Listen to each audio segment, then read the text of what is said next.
Earlier today, it was announced that SM, JYP, YG, and HYBE would be launching a joint venture. And this venture is going to be a K-pop festival. And people are calling it the K-pop Coachella because they're saying that this festival is actually going to rival Coachella. Now, this festival is going to be called Fanonmenon, and it's going to be led by JY Park. He is the one organizing the entire festival, and it's supposedly going to debut in December of 2027 in Korea, but it's going to roll out globally in 2028. So they have some pretty solid plans already for this festival. Everyone is talking about this right now. Some people seem to think it's a great idea and they're super excited. Others are not so excited,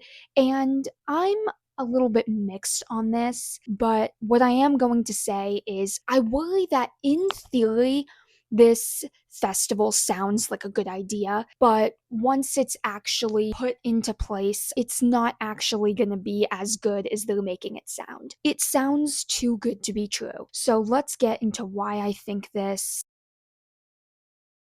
K-pop runs on a very individual mindset. A lot of companies will usually prioritize certain groups that they feel will be the most successful, or groups that they already deem as successful. And the others will usually be left behind with poor marketing and a lack of commitment from the label. I think that this independent mindset can be a good thing. At the same time, there are some negatives, and in this specific video, we're going to be talking about how these negatives apply to this Fanonmenon K-pop festival. Essentially, because each of these companies have such an individual mindset, I worry that they won't be able to focus on multiple groups at once, and they are going to over rely on certain groups. And when I say that, I mean that if this Fanonmenon festival is going to be similar to Coachella, that means that there are going to be multiple different stages. How Coachella works is that there are like a dozen stages, I believe,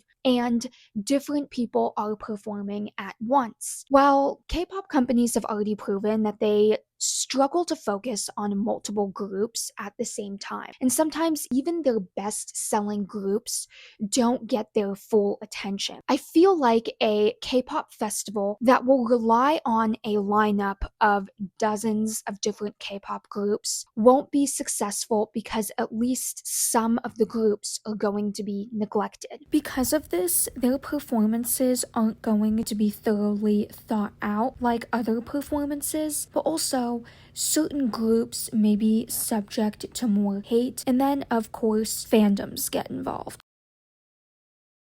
Fandoms.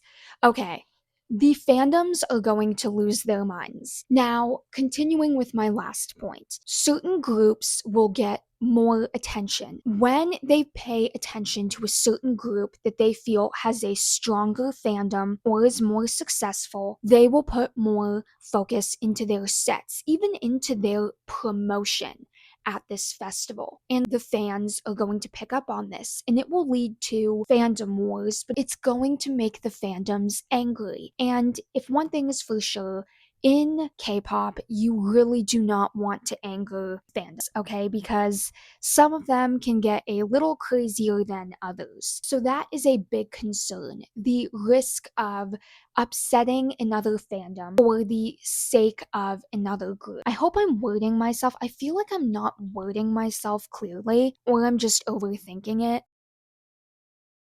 SM, JYP, YG, and HYBE are infamously very competitive companies. Because of this, it's going to be really hard for them to work together on a global K-pop festival. It's going to be very hard for them to come to joint decisions. These companies will prioritize their own groups, and this could lead to some fights behind the scenes, in my personal opinion. See, there's only so many large stages. You can only have so many headliners. How are they all going to be able to come to an agreement on who should headline? And once again, fandoms can also bleed into this. How can they pick without worrying about annoying or upsetting a certain fandom? It is going to take a lot of diplomacy for them all to agree on which group is going to go where. I think that this could be the biggest issue, is the fact that these companies will not be able to agree on what will happen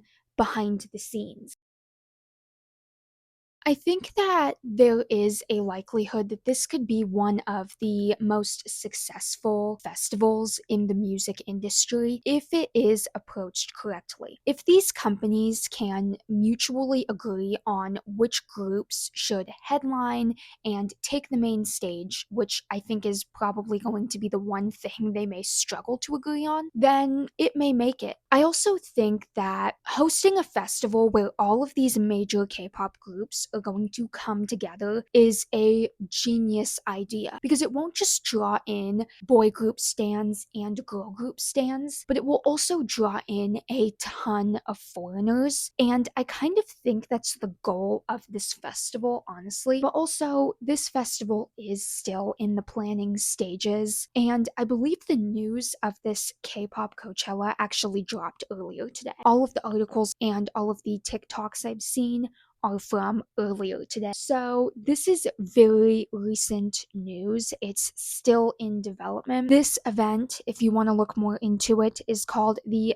Fanonmenon event. It's a mix of the word fan and phenomenon. Genius, right? But yeah, that's all we know so far. Let me know your thoughts, because I really am curious on what you guys think about this. Is it a good idea? Do you think it's horrible? What do you think is gonna happen? I am so curious. That's all for now, and I'll catch you in the next one.